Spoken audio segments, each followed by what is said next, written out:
आपण ऐकत आहात जगद्गुरु तत्वदर्शी संत रामपालजी महाराज यांच्याद्वारे लिखित पुस्तक जगण्याचा मार्ग। विषय चारित्र्यवानाची कथा। एक शुकदेव ऋषी होते। ते श्री वेदव्यास यांचे पुत्र होते।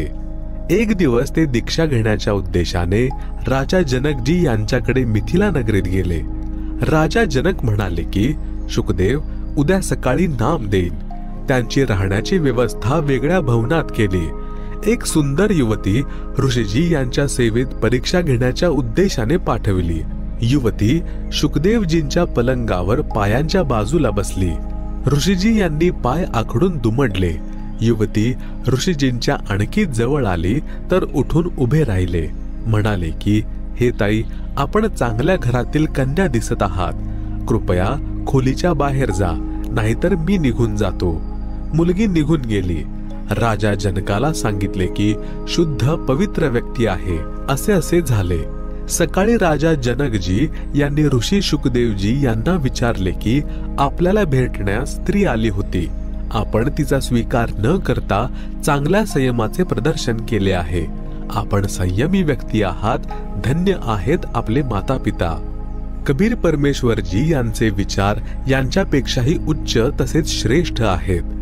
ते म्हणतात की ऋषी शुकदेव देखील आत्मज्ञानी नव्हता, कारण जेव्हा युवती शुकदेवच्या पलंगावर बसली तेव्हा शुकदेवने तिला स्त्री समजून आपल्या शरीराला स्पर्श करू दिला नाही आणि उभा राहून बाहेर जाण्याची तयारी केली।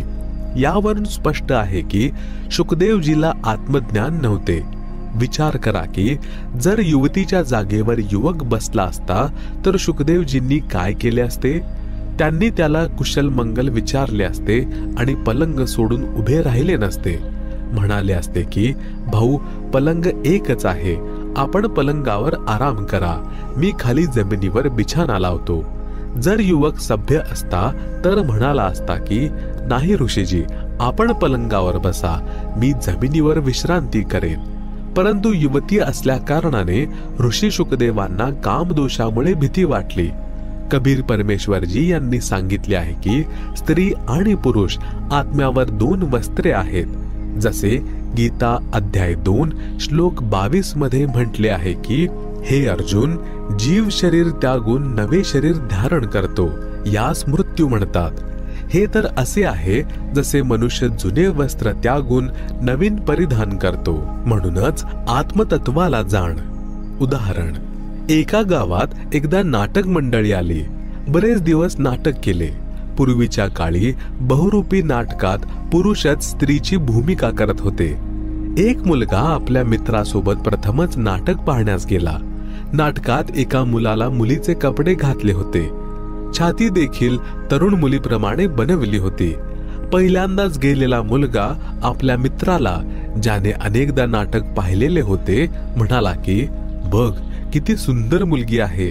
मित्र म्हणाला, ही मुलगी नाही, मुलगा आहे। परंतु प्रथमच गेलेला मुलगा हे मानायला तयार नव्हता। त्याला आपल्या मित्राच्या बोलण्यावर विश्वास होत नव्हता। नाटक संपल्यानंतर नटमंडळी आपल्या त्या स्थानावर गेली जेथे ते थांबलेले होते। दोघे मुलेही त्यांच्या सोबत तेथे गेले। त्या मुलाने, ज्याने मुलीचे सोंग घेतले होते, आपले स्त्री पात्राचे कपडे काढून खुंटीवर टांगले। छातीवरून नकली स्तन उतरवून बॅग मध्ये ठेवले। अंतर्वस्त्रांवर स्नान करण्यासाठी गेला। हे पाहून नवीन दर्शकास विश्वास झाला की खरोखर हा मुलगा आहे। दुसऱ्या दिवशी त्या दर्शक मुलाला त्या मुलीच्या वेशातील मुलामध्ये मुलीप्रमाणे वाईट वासना मनात आली नाही। त्याला मुलगाच दिसत होता।